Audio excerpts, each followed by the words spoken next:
Hey guys, what's going on? I'm Aish Banaish, and in this video I just wanted to talk to you about risk factors and warning signs of suicide. If you follow me on other social media platforms, you might know that I lost my mum to suicide in November 2023. Since then I've been writing a bit about my experience, and while I'm not ready to make a video on anything personal, I wanted to take this opportunity to raise awareness and reach more people. If I get my timing right, this video will come out on World Suicide Prevention Day 2024, and maybe this video will help you or someone else spot the signs in someone you love, or maybe even someone you don't love, in a way that I couldn't. You might never think that you'd need to know the signs and that no one around you would do such a thing, but if my experience has taught me anything, it's that it can happen to anyone. Anyone can be vulnerable to suicide, and those left behind are often left experiencing a lot of guilt, surrounded by what ifs, and learning all too late of the signs that they missed. In case you don't watch this video to the end, I'm going to start with a summary list of risk factors and warning signs of suicide. It's important to remember that this list is not exhaustive. Here's the summary list. Previous suicide attempts, family history of suicide, conflicts, recent loss, illness and chronic pain, trauma, social isolation, financial problems, shifts in behaviour, risk-taking, changes in substance use, withdrawal, hopelessness and helplessness, feeling like a burden, anxiety, preoccupation with death, talking about dying by suicide, preparing for death, sudden lifting of mood. So now I'm just going to go into this list in a little bit more detail for anyone who needs a bit more of an idea of what those things might mean or look like. Risk factors and warning signs of suicide can be loosely categorised into events and circumstances, behaviours and feelings. Events and circumstances includes things like previous suicide attempts. Previous suicide attempts is a leading risk factor of suicide. Its importance in relation to eventual outcomes is why it's listed first. My mum had 2 previous suicide attempts before her final attempt in November 2023, and of those 2 previous attempts I only knew about the timing of the first, which was in 2020. It was only after she died that I learned that the second attempt had been only about 10 weeks earlier. Having a family history of suicide is a risk factor that also comes under events and circumstances. So does conflicts, which might be within personal relationships or within professional relationships at work, and possibly even within oneself. Recent meaningful loss is another risk factor which can come in many forms, such as death of a loved one, losing a job, or loss of a relationship. Illness and chronic pain were pretty important risk factors in my circumstances, but they weren't on every list of risk factors that I consulted to create mine. My mum lived with chronic neuropathic pain after a spinal surgery went wrong in 2011, and this and the resulting diminished quality of life was a big factor in her decision to end her life. Other ways this might show up is through mental health conditions and other chronic health conditions, as well as the barriers to support or care and the stigma that comes with them. Trauma is another event that can contribute to someone's risk of suicide, probably for more obvious reasons. And I think it's important to remember that trauma doesn't have to be one huge traumatic event. It can be sustained through repeated occurrences that may or may not appear more minor in isolation. Also, much like beauty, trauma is in the eye of the beholder, and what might be traumatic for me might not be traumatic for you, and vice versa. Social isolation is another circumstantial risk factor and warning sign of suicide. There are theories, which admittedly I've not dived deeper into because I've just not been in the headspace, but there are theories around interconnectedness with others being kind of like a protective factor against suicide. It was touched on briefly in one of my uni lectures as a possible explanation for higher suicide rates in men due to potentially lower levels of inherent interconnectedness compared to women, but I haven't managed to make myself dive deeper into that material yet. So that's social isolation more as a risk factor, but as a warning sign it might look a bit more like withdrawal, which I'll go into a bit more in a bit.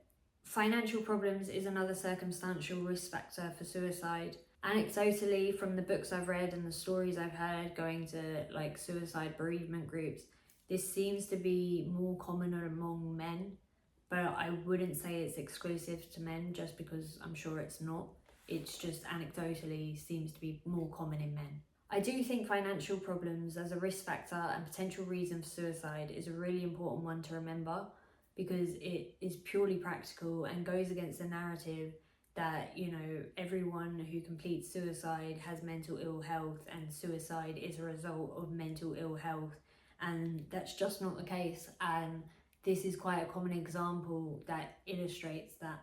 The idea that suicide is something that only mentally ill people do, and that everyone who completes suicide is mentally ill in some way, is one that irritates me to no end. But it also gives people a full sense of security that they are safe if they or their loved one is not mentally ill. It's also worth adding that not everyone knows if their loved one is mentally ill, and even if they do know, they might not know to what extent.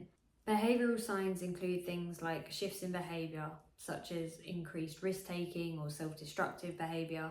Withdrawal is another sign which can link into social isolation as a risk factor for suicide. And withdrawal can include things like withdrawing from friends and social activities, or loss of interest in work, school or hobbies. Maybe unsurprisingly, but talking about dying by suicide can be a warning sign that someone is contemplating suicide. This can include things like someone talking quite generally about dying by suicide, to someone making threats to hurt themselves or take their own life, or even to someone actively seeking the means to complete suicide. Preparing for death can be another sign that someone's thinking of ending their own life, and it can kind of link to the last point in that it might involve someone obtaining the means to meet their end, but it might also look like someone getting their end of life affairs in order or giving away their prized possessions. It could also be more subtle, such as someone organising a family meal with no real occasion for it, but it all depends on the context and the combinations of signs. Obviously, in some cases, and probably most cases, having a family meal is more about having a family get-together rather than being able to see everyone one last time. So moving on to the feelings category, there are unsurprisingly quite a few feelings associated with suicide, and I think the two I've seen cited most are hopelessness and helplessness. The way I think about these two is that if there's no hope and there's no way of getting around the fact there's no hope, i.e. there's no help, then it can feel like things are going to be that way forever and there's no point sticking around. I don't have anything that backs this up, and honestly I haven't even tried to look for anything that backs this up because that would be kind of depressing, but I would imagine that feelings of hopelessness and helplessness have increased in the past few years. I don't think that's a very wild assumption, and I think it's probably just a reflection of the kind of world we're living in right now. Feeling like a burden can also be a contributor to someone's suicide risk, as they may feel like ending their own life is the way to unburden their loved ones. This might especially be the case for those with support needs caused by health conditions, disability, or age. Anxiety is another feeling that can be associated with suicide.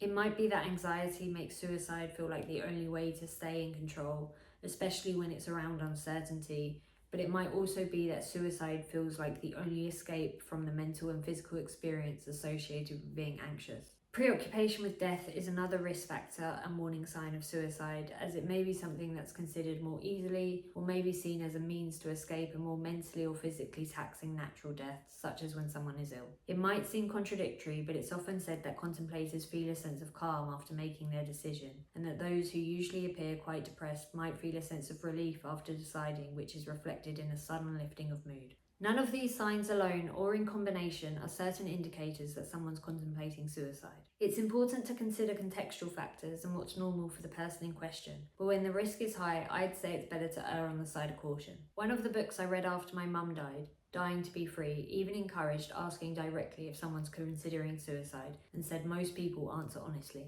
I think it also had some guidance for what to do if someone says yes, so I'll put that up here somewhere. As much as I'm making this video for awareness, it's important to remember I'm not a mental health professional. I encourage you to seek assistance and use helplines if you or someone you know is in crisis. I've put some key details on screen and I'll put them in the description below as well, along with a few more. If there are any good helplines I've missed, or you're from a country that's not the UK and you have some good country specific ones, please comment them down below in case anyone else needs them. While this video isn't specifically aimed at those at risk or contemplating suicide, I know some of you will be watching. I want to say that you're not alone, and honestly I plan to say a lot more, but I'm just not in the headspace when I've come around filming this video.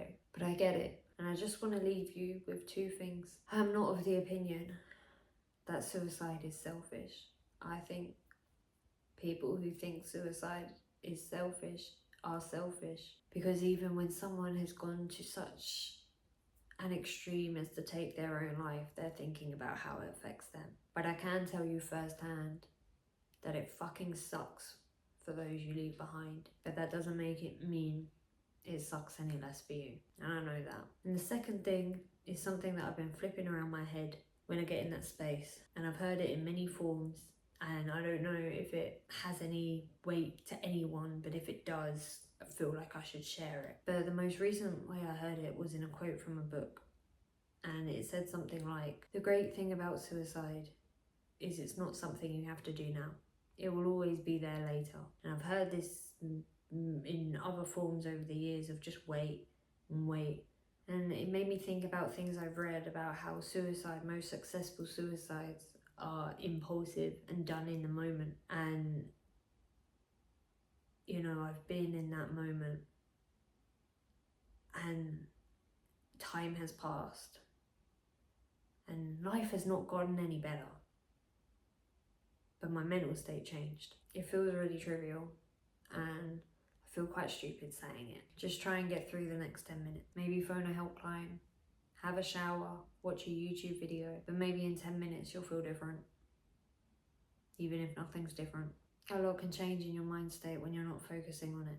The thoughts will likely return, but then the 10 minutes just starts over, just like if you've seen Unbreakable Kimmy, 10 seconds turning a crank, it just all starts over. It's not always that simple, and it hasn't stopped me returning to crisis. But I think most of the time, waiting will result in a change in mental state, even if it doesn't result in a change in circumstances. You might still be depressed, and life still might be shit, but maybe with a clearer mind, you'll be able to see a different way out where before you only saw one. Sometimes you might need help finding it, like the way one might need help finding a concealed exit in a revolving bookcase. Sometimes there might not actually be another way out, but waiting and allowing your mental state to change might just make being in the room more tolerable. I don't really know if I'm making any sense, and you're probably better off seeking help from a mental health professional or calling a helpline than listening to me, but I thought I'd share that in case knowing someone gets it makes you feel more connected. That's all from me today. I'm not sure if I'm going to make any more videos on this topic. I'm also not sure how YouTube will take this topic, but I just thought it would be good to have